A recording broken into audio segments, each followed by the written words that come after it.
Так, сонымен бізде кезекті жұмбақ заттар. Бізден мынандай сұрақ келген екен. Қараңыздар. Нөмірленген сынауқта келесі заттардың ерітінділері берілген дейді. Барий хлор 2, арген төмен натрий экс 4, натрий 3 по4 деген. Енді қараңыздар, осы жерде біз талдаулар жасау керекпіз. Айтып жатыр, осы бірінші сынауққа енді біз осы барий хлор, арген төмен натрий 4, натрий 3 по4-тердің нешінші сынауқта тұрғанын табу керекпіз ғой. Мынау бізде бірінші сынауқ. Мынау бізде екінші сынауқ, мынау бізде үшінші сынауқ, мынау бізде төртінші сынауқ та. Яғни осы жердегі бізде процесстерді айтып отыр. Яғни бірді дейді, мынаны алады да, 2 мен 3-ке құятын болса дейді, араласқанда ақ түсті тұнба береді дейді. Яғни мына мен мынаған қосылса ақ түсті тұнба береді екен да. Ал төртінші сынауқтағы ерітіндімен араласқанда ешқандай өзгеріс болмайды дейді. Екінші сынауқтағы ерітінді алғанда үш сынауқпен де ерітіндіменен ақ түсті тұнба түседі дейді. Енді мына жерде қарайсыңдар, осы заттардың ішінде қайсысы үш затпен реакцияға түскен кезде тұнба шығады? Ол бізде әрине барий хлор 2, өйткені барий хлор 2 аргентім NO3-пен реакцияға түскен кезде аргентім хлор деген ақ тұнба шығады. Барий хлорымыз натрий сульфатымен реакцияға түскен кезде барий сульфаты шығады, ол да ақ тұнба. Сосын натрий 3 по4-пен де барийдің фосфаты да тоже бізде ақ тұнба. Сонда біз екінші затымызда барий хлор 2 деп жазып қойсақ болады екен. Енді дальше ары қарай айтады. Үшінші сынауқтағыны 1 мен 2-дегі ерітіндімен ақты түс тұнба дейді. Төртінші сынауқтағы ерітіндімен ашық сары түсті тұнба шығады деп тұр. Яғни бұл арқылы біз не нәрсені байқаймыз? Яғни біздегі осы үшінші ыдыстағы затымыз төртінші затпен реакцияға түскен кезде қарында сары түсті тұнба деп тұр ғой. Получается, бізде үшінші затымыз ол бізде аргентум NO3, аргентум фосфаты, ол бізде ашық сары түсті тұнба. Төртінші сынауқтағы бірінші сынауқпен еш нәрсе өзгеріс байқалмайды дейді. Екінші сынауқпен ақ түсті, үшінші сынауқпен ашық сары түсті. Значит, получается, бізде мынауымыз не? Натрий 3 по4 деген сөз. Ал мынау бізде не болады? Натрий 2 SO4 деген зат болады екен. Енді айтып жатыр, екінші сынауқпен үшінші және екінші сынауқта заттар әрекет еткенде түзілетін тұнба. 2 мен 3, яғни аргентум NO3-ке біз барий хлор 2-ні қосамыз. Сол кезде бізде шығады барий NO3 шығады. И аргентум хлор дегенмен тұнба шығады екен. Осы тұнбаны сұрап жатыр бізде.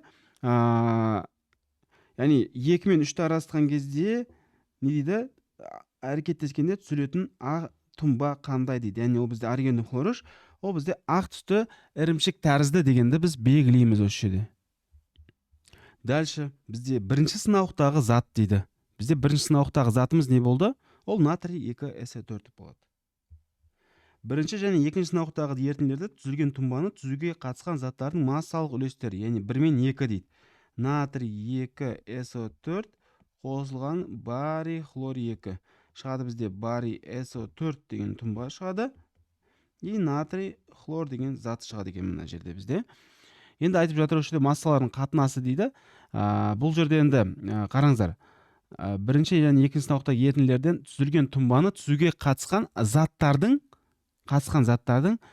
массаларының қатынасын сұрап жатыр екен. Так, бізде енді бұл жерде барий хлор 2, және барий SO4, дұрыс па? Барий хлор 2-міз бізде 208, мынау бізде не? 233 болады. Сол емес па? Ал бізде натрий SO4-міз қанша?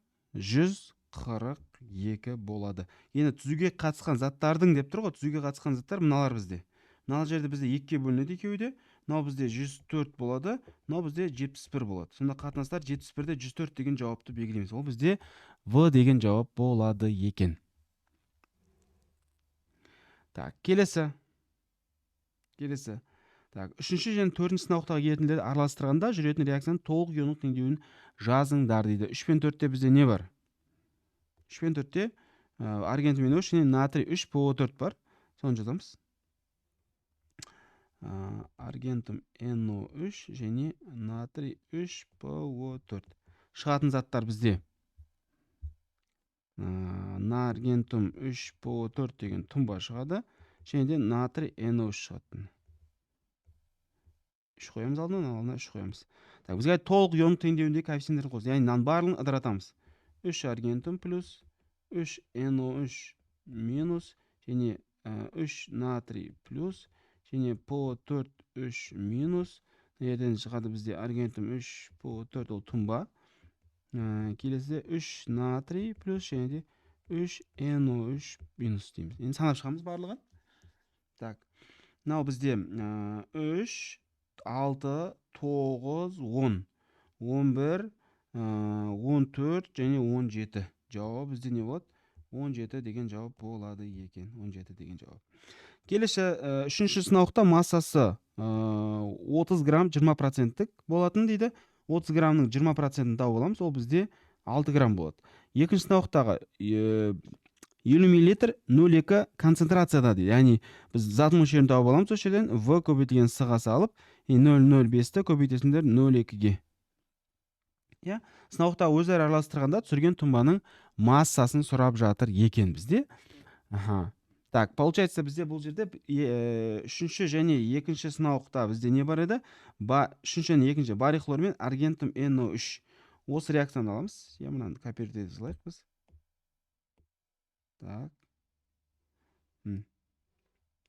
Так, үшінші ыдыстағы затымыз бізде аргентум NO3 міне. Мынаның массасы ол бізде 6 грамм болды. Ал мынаныкін есептейміз. Енді 0,05-ті көбейтейік 0,2-ге. Так, көбейтеміз қазір. Так, 0,005 көбейтілген 0,2. Так, 0,01 болады деген. 0,01. Так, 0,01 дейік. Мынаның астына 1, мынаның астына так 170 дейік. Алтыны 170-ке бөлеміз. Ол 0,035 екен. Мына жерден бізде 0,01. Есепті біз барий хлор 2-мен шығарамыз, мынамен шығармаймыз, иә? Бізге түзілген тұнбаның сұрап отыр мынаның массасын. Так, теңестіреміз. В принципе, мына жерде 2-ні қоймай кеттім. Мына жерде бізде 340 болады. Кстати, 340 болады. 340-ті бөлегенде по-любому массадан шығады, по-моему. 6-ны бөлеміз 340-қа. Ол 0,017 болады. Бізде мынау бәрібір кішкентай, осымен есеп шығарамыз. Мына жерге 2 қоямыз. Так, мынаның асты бізде болады. Қара 35-те 5-ті қосамыз. Так, 108-ге 143-те 5, оны 2-ге көбейтеміз. 287. 287. Төбесін x дейміз. X табамыз енді. 287-ні көбейтеміз 0,01-ге. Ол бізде 2-де 87 деген жауап болады екен. Жауап бізде бұныңқы А болады екен, иә? Осын жаттап алыңыздар, оқушылар. Мүмкін, егер қатты қиналып жатсаңыздар, осы жауаптарымен бірге жазып қойсаңыздар дұрыс болады. Так, келесі жұмбақ зат, ол бізде айтады, Б заты мен С заты әрекеттескенде А және Д заттарын түзеді дейді. Б заты тағам өнеркәсібінде өндірісінде қолданылады. С заты медицинада залалсыздандырғыш ретінде қолданса, С затын су тартқыш заттар қатысында қыздырғанда этилен көмірсутегі түзіледі дейді. Получается бізде мынаны қыздырған кезде С2H4 су шығады мына жерде. Енді получается бізде сонда С затымыз ол бізде этилен С2H5OH, яғни залалсыздандырғыш зат ретінде деп тұр еще. Тағам өнеркәсібінде болса, мынау бізде SH3SOOH. Ал сонда бізде А затымыз не болады? А затымыз ол эфир болады. SH3 SOO С2H5 деген. Ал Д затымыз бізде су болады екен. Так, сонымен А затының класы дейді. А заты бізде мынау болатын болса, ол күрделі эфир болады. 29 грамм Б затынан алынатын А затының массасы дейді. Так, енді реакциясын жазып қойық. SH3SOOH плюс С2H5OH шығады бізде SH3 SOO С2H5 плюс H2O. Так, енді дальше қараңыздар, мынау бізде 29 грамм дейтін болса, асты бізде 60 болады. Так, мынаның массасын сұрап жатыр. Так, бұның асты қателеспесем 88 болу керек. Так, 59-ға 29-ды қосамыз. Так, 59 қосылған 29, ол бізде 88. Осы 88-ді 29-ға көбейтіп 60-ға бөлеміз. 42-де 5 шығады деген. Сонда жауабы бізде А болады. Так, Д сұйықтығы түзілу үшін OH тобы түзетін қосылыс дейді. Д сұйықтығы түзілу үшін OH тобы түзілетін қосылыс. Так, Д сұйықтығы түзілу үшін OH тобы түзетін қосылыс дейді. OH тобы түзетін қосылыс. Скорее ол С заты болу керек. Бром суын түзілдендіретін зат дейді. Мына жерде бізде бром суын түзілдендіретін затымыз, ол бізде қайсы болады? Әрине ол бізде Е болады. Е деген мына жерде жазбай кетіппін. Е деген бізде С2H4 этилен. Е. С затының класс аралық изомері дейді. С2H5OH-тың класс аралық изомері олар бізде жай эфирлер. Так, келесі бізде контекст, ол металл карбиннің гидролиз нәтижесінде түссіз, иісіз ауадан жеңіл азат түзіледі дейді. А газы 600 градус температурада кокстелин көмірдің қатысында циклді қосылыс түзе полимерлену реакциясына түсіп Б сұйықтығын түседі дейді. Значит, получается бізде А дегеніміз ол С2H2. Б дегеніміз енді кокстелген дейтін болса С6H6 шығады бұл жерде. Енді осы Б затын, яғни бензолды галоген алкандармен өршіткі қатысында әрекеттестігінде 7 көміртек түседі дейді. Яғни С7H8 деген бізде толуы шығады бұл жерде. Б сұйықтығы, яғни екеуі бір-біріне гомолог болады. А затының гомологы дейді. А затының гомологы мына жерде бізде кім? А заты бұл жерде бізде бензол, ацетиленге қатысты айтып тұр. Бұл жерде біз ацетиленді іздейміз. Ацетиленді іздейміз. Так, бұл жерде бізде ацетиленнің несі жоқ, наверное, мүмкін мен ойлап тұрмын, что мына жердегі нені қателесіп кеткен шығар деп. Сондықтан мына жерде мен ешқандай бір А затына қатысты бір гомологты көріп тұрғаным жоқ. Мүмкін мына жердегі сандарды, аттарын мүмкін қателескенде шығар деп ойлаймын. Мынаның жауабы белгісіз, короче. Б сұйықтығының гомолог. Б сұйықтығының гомолог әрине ол бізде не? Жаңағы толуол. Толуол. А затының құрамындағы С атомның гибридтену типі. Яғни былай. Яғни 3 атомда мына жерде 3 байланыс бар. 3 атом 3 байланыс болатын болса, ол жерде бізде Сп гибридтену тән. А газынан шығымы 80% болатын Б сұйықтығы түзіледі. Бастапқы алынған Г А газының көлемін сұрап жатыр екен. Қараңдар, 15-те 6 деп отырған бізде 80% болады да, бұның біз 100%-ын табамыз. Так, X-тен қанша болады? Так, 15-те 6, 15-те 6, 19-да 5 болады екен. 19-да 5. Формула бойынша С2H2 шығады С6H6. Мына жерге біз 19-да 5 дейміз. Мынаның астына 78 дейміз да. Аның төбесіне Y литр. Асты 67-те 2. Так, 67-те 2 көбейтілген 19-да 5 бөлінген 78 болады. 16-да 8 деген А деген жауап болады. С заты элементтерінің массалық қатынасы. С затымыз бізде не болды бағана? С затымыз бізде толуол болды, С7H8. 7-ні 12-ге көбейтеміз. Ол бізде 84 мына жерде.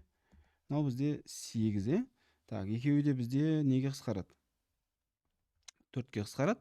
Мынау бізде 21 болады, мынау бізде 2 болады. 21-де 2 деген қатынасты С деген жауабына сәйкес келеді екен. Так, келесі сұрақ бізде былай дейді. А заты күкірт қышқылының малярлық массасымен бірдей дейді. Б затын кокос пен құм қосып қыздырса, С заты түзіледі дейді. С затымыз бұл жерде фосфор бізде. Жазып қойсақ болады. С деген ол бізде фосфор болады. С заты ауада оңай тотығып, Д затын түзеді. Д затымыз сонда бізде P2O5 деген сөз. Д заты сумен жақсы әрекеттесіп, нәтижесінде А зат қайтадан түзеді. Значит, бізде А затымыз не екен? H3PO4 екен, Яғни осының малярлық массасы 98-ге тең. Б заты деп тұр, кокос құм қатысында деп тұр. Значит, бізде Б затымыз не? Фосфорит, яғни фосфориттің құрамындағы кальций фосфаты. Кальций 3, PO4 2 еселенген. Осы. Так, А, Б, С, Д таптығы. Мәтіндегі С заты дейді, ол бізде мынау. Б затын С затына алу реакциясында тотықсандырғыш алдындағы коэффициент дейді. Кальций 3, PO4 2 еселенген қосылған кремнийдің оксиді, сосын көміртек бізде фосфор шығады. И бізде дальше бізде бұл жерде шығады кальций силикат шығады. Кальций силициум O3 қосылған СО деген зат шығады. Так, теңестірген кезде мында 5 болатын. Так, мында 3, мында 3, фосфордың алдына 2. Так, мына жерге 5 қоямыз. Так, бізден сұрап жатыр, тотықсыздандырғыш алдында қойылатын коэффициент деп тұр.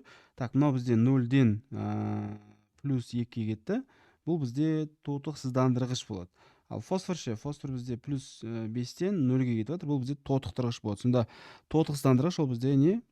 Көміртек. Көміртектің алдында тұрған коэффициент ол бізде 5 деген сөз екен. Так, осылай, пока что мен бар нәрселерді осылай салып отырамын. Соны қарап, бір рет қарап шығып сөйтіп кірсеңіздер болады.